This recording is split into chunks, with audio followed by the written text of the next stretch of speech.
January 6, 2021. Guess what happened on this date? The Capitol Hill attack.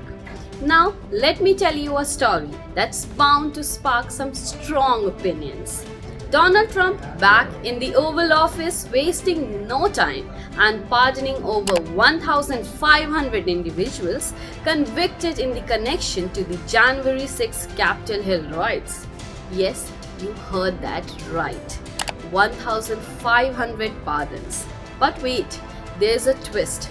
Donald Trump says he might leave out the radical and the crazy ones. So, where do we draw the line?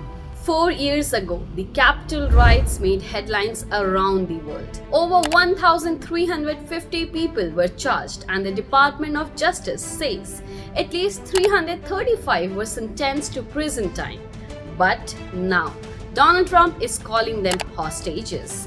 Here's what he said in an interview with NBC's Meet the Press. They have been in there for years and they are in a filthy, disgusting place that shouldn't even be allowed to stay open.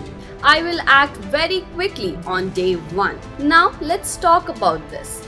Donald Trump promises immediate action but also mentions exceptions.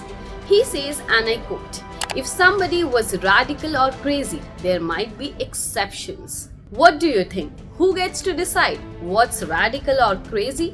Drop your thoughts in the comment right now. Let's hear your take. Donald Trump said, and I quote, "My first act as your next president will be to close the borders and free the January 6 hostages being wrongfully imprisoned." Let's not forget the numbers.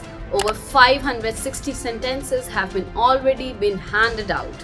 These aren't just names on a list. They are people who faced trials, pleaded guilty, or were convicted. So, let me ask you, are these individuals being treated unfairly as Donald Trump claims?